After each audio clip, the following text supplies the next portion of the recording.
உலக தமிழர்கள் அனைவருக்கும் தமிழ் விசுவாசம் நடத்திய புத்தாண்டு நல் வாழ்த்துக்கள். எங்கள் எஸ்ஆர்ஜி கல்யாண மாலையின் மூலமாக அனைத்து தமிழர்களுக்கும் உலக நாடுகளிலே வாழுகின்ற அனைத்து சொந்தங்களுக்கும் எங்கள் எஸ்ஆர்ஜி கல்யாண மாலையின் மனம் நிறைந்த புத்தாண்டு வாழ்த்துக்களை முதலில் தெரிவித்துக் கொள்கிறோம். இந்த புத்தாண்டிலே ஒரு குறிப்பிட்ட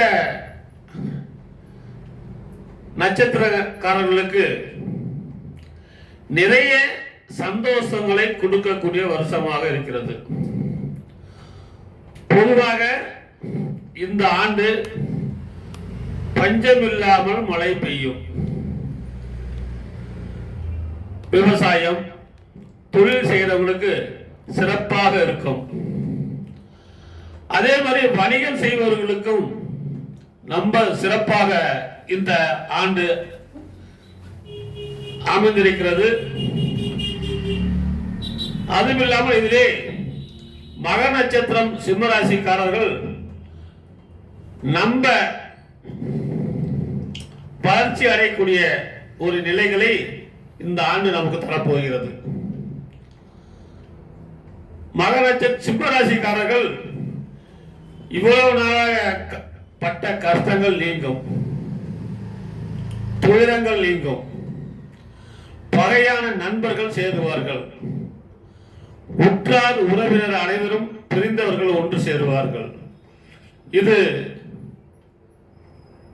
யாரும் தடுக்க முடியாது. எனவே சிம்மராசிக்காரர்கள் நன்றாக இருப்பார்கள் என்பதே இந்த வருடத்திய பஞ்சாங்கம். அதே போன்று திருமணமாகாத ஆண் பெண் இருவருக்கும் விரைவில் திருமணம் நடக்கும். ஏன்னா கிரகங்கள் மாறும்போது ஒவ்வொரு ஆண்டிலையும் உங்களுக்கு தெளிவாக தெரியும். இந்த ஆண்டு எல்லாத்துக்கும் சுபமுகூர்த்தங்கள் நடக்கும் என்று கூறிக்கொள்கிறேன். அதுவும் இல்லாமல் வரம் தேடும் பெற்றோர்கள் விட்டுக் கொடுக்க வேண்டும் என்பதே எங்களுடைய ஆசை. டாக்டர், வெளிநாடு வரன், உள்நாட்டு வரன், பிசினஸ்மேன் எல்லாமே எல்லாம் இருக்கிறாங்க. எல்லாரும் விரைவில் திருமணம் செய்து கொடுக்கும். அதுவும் இல்லாமல் இன்னொரு முக்கியமான எங்க எஸ்ஆர்ஜி கல்யாண மாலையின் மூலமாக நாங்கள் கேட்டுக்கொள்வதெல்லாம், ஒவ்வொரு திருமணம் செய்யும் இளைஞர்களும் குறைந்தது 2-3 பிள்ளைகளை பெறுங்கள். சொல்றது உங்களுக்கு புரியுதா? ஒரு வீட்டில் குறைஞ்சது 2-3 பிள்ளைங்க இருந்தாதான் ஒரு குழந்தை அண்ணான்னு கூப்பிடுவோம், ஒரு குழந்தை தம்பின்னு கூப்பிடுவோம், ஒரு பையன் தங்கச்சின்னு கூப்பிடுவோம், அக்கான்னு கூப்பிடுவோம். இந்த உறவு முறைகள்லாம் இன்னைக்கு ஒரு 15 வருஷமா நம்ப கெட்டு போச்சு. இந்த உறவு முறை என்னன்னு தெரிய மாட்டேங்குது. இப்ப நான் பாத்தீங்கன்னா, நான் பொண்ணு கட்டில வீட்டுல என் மாமனாருக்கு 8 பெண் குழந்தைகள், 7 பெண் குழந்தைகள். அந்த 7 பெண் குழந்தைகளும் அக்கா, தங்கச்சி, ஒற்றார், உறவு எவ்வளவு சொந்த பந்தம் இருக்கு பாருங்க. ஒரு விசேஷம்னா அவ்வளவு பேரும் சேர்ந்து செய்வாங்க. அதே மாதிரி என்னோடு பிறந்தவர்கள் மொத்தம் 9 பேர். அதில் நான் 3வது பிறப்பு. என் குடும்பம் எல்லாம் சந்தோஷமா இருக்கிறாங்க. என் நண்பர் ஒருத்தர் போன மாசம் அவங்க ஊர்ல திருவிழா வர சொல்லியிருந்தாரு. நான் போயிருந்தேன். அவங்க வீட்டில் எனக்கு ரொம்ப சந்தோஷமா எல்லாம் கொடுத்தாங்க. அவருக்கு 2 பசங்க, ஒரு பொண்ணு. அந்த பெரிய பெண்ணு கல்யாணம் ஆகி ஒரு குழந்தை ஒரு 5 வயசு இருக்கும். அந்த குழந்தை வந்து தாத்தா கிட்ட கேக்குது, தாத்தா எல்லாரும் தேர் பார்க்க போறாங்க, உங்க பொம்பெல்லாம் நிறைய விற்குதான், நானும் போய் பார்க்க தாத்தா அப்படின்னு. சரி கண்ட பத்திரமா போக்கணும்னு சொல்லி பக்கத்து வீட்டில் இருக்கிற பிள்ளைங்களாம் சேர்ந்து போய் இது கூட போயிருக்கு. போயிட்டு ஒரு 2 மணி நேரம் 3 மணி நேரம் கழிச்சு வந்துருங்கலாம், பொம்மை பலூன் எல்லாம் தூக்கிட்டு. தாத்தாட வந்து என்ன கேக்குதுன்னா, தாத்தா நம்ம பக்கத்து வீட்டில் ஒருத்தருக்காருல அந்த அண்ணன், அவரு வந்து அவங்க தங்கச்சின்னு சொல்றாரு, அக்கான்னு சொல்றாங்க, அண்ணன்னு சொல்றாங்க, எல்லாரும் பொம்மை தூக்கிட்டு விளையாடுறாங்கப்பா தாத்தா, காட்டுன்னு அண்ணன் சுத்துறாங்க, கூட்டிட்டு போய் தங்கச்சி வான்னு கூப்பிடுறாங்க. தங்கச்சி என்ன பொம்மை வேணும்னு கேக்குறாங்க. இங்க விற்கிறவங்களுக்கு என்னென்ன ஆசைப்படுறாங்க கேளுன்னு சொல்றாங்க. வாங்கிட்டு வந்து கூட்டிட்டு வந்த தாத்தா, நான் வந்து யார அண்ணன்னு கூப்பிடுறது? சொல்லு தாத்தா, எனக்கு அண்ணன் இல்லையா? எனக்கு அண்ணன் எப்போ வருவாங்க, தம்பி எப்போ வருவாங்கன்னு கேக்குது. அப்ப அந்த குழந்தைக்கு தான் மனசுல என்ன நினைக்குது? நம்ம உற்றார் உறவு இல்லாதனால ஒரு உறவினர் வீட்டுக்கு போயிருக்கும் போது அந்த குழந்தை இன்னொரு உறவினரை பார்த்து அண்ணன் தங்கச்சி எல்லாம் ஒத்துமையா இருக்கிறத பார்த்துட்டு கூப்பிடுறத பார்த்துட்டு சந்தோஷமா அது கேட்குது. அதுக்கு அந்த என் நண்பர் சொல்றாரு, இது போல இதெல்லாம் வந்து பக்கத்துல அவங்க நம்ம வீட்டுல இல்ல இன்னும் வந்துருக்கணும் அப்படின்னு சொல்லி சமாதானப்படுத்தி அந்த குழந்தைய அனுப்புறாரு. அதனால ஒவ்வொருத்தரும் குடும்பத்துல குறைஞ்ச 2 குழந்தைகள் 3 குழந்தைகளை வைத்துக் கொள்ளுங்கள். ஏன்னா முதல்ல குடும்ப கட்டுப்பாடு 2 குழந்தைன்னு சொன்னாங்க, அப்புறம் வீட்டுக்கு 1ன்னாங்க. இப்ப யாரு அண்ணன் யாரு உறவு முறைன்னு பிற்காலத்துல யாருக்கும் தெரியாம போயிடும். நான் அதே மாதிரி எல்லோரும் விரைவில் திருமணம் செய்து கொண்டு குழந்தைகளை 2-3 குழந்தைகள் உருவாக்க வேண்டும். பிற்காலத்தில் இதெல்லாம் வந்து நம்ம உறவு முறையே தெரியாம போயிடும்.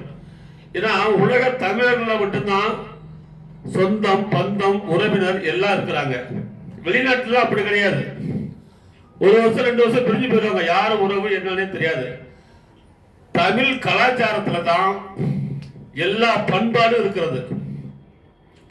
சொந்தங்கள் பந்தங்கள் உறவினர்கள் தேரு திருவிழா உடைசொல இருக்கிறது.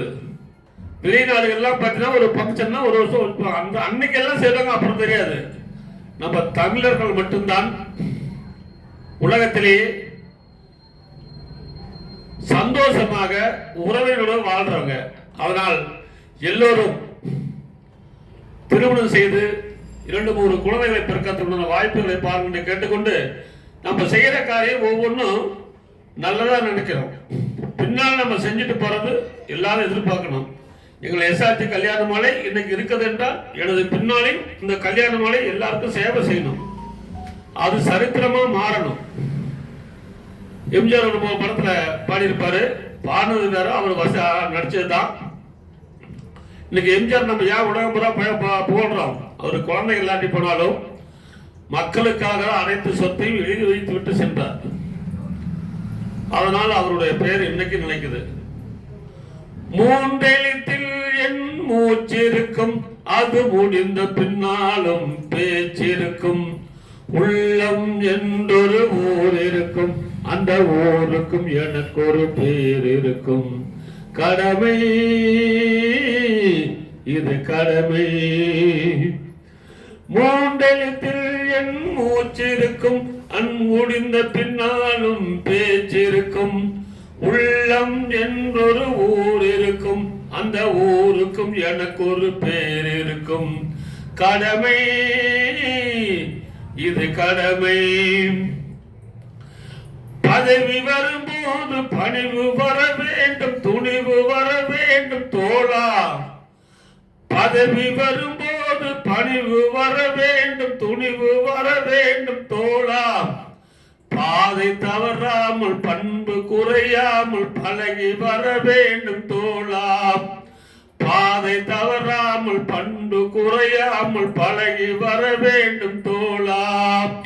3 எழுத்தில் என் மூச்சிருக்கும், அது முடிந்த பின்னாலும் பேச்சிருக்கும். உள்ளம் என்றொரு ஊர் இருக்கும், அந்த ஊருக்கும் எனக்கு ஒரு பேர் இருக்கும். கடமை அது கடமை. வாழை மலர் போல பூமி மனம் பார்த்து வாழும் குணமாத்து தோழா. வாழை மலர் போல பூமி முகம் பார்த்து வாழும் நிலை மாற்று தோழா. இன்று உயிர் போகும் நாளை போனால் 3 எழுத்தில் என் மூச்சிருக்கும், அது முடிந்த பின்னாலும் பேச்சிருக்கும். உள்ளம் என்றொரு ஊர் இருக்கும், அந்த ஊருக்கும் எனக்கு ஒரு பேர் இருக்கும். கடமை அது கடமை.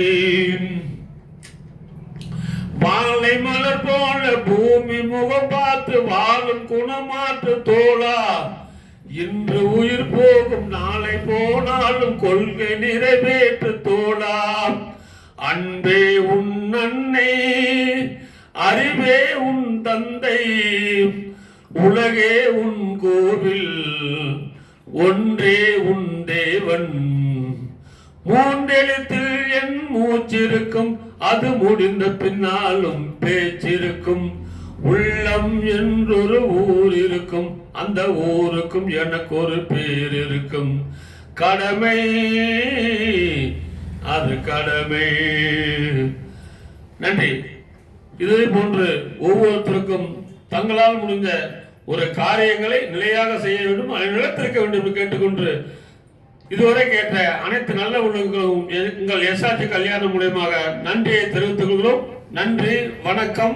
எங்கள் எஸ்ஆர்டி கல்யாண மாலை சென்னை எக்மூரிலே உள்ளது, ஆத்தூரிலே உள்ளது. தொடர்பு கொண்டு பேசிக் கொள்ளுங்கள். நன்றி.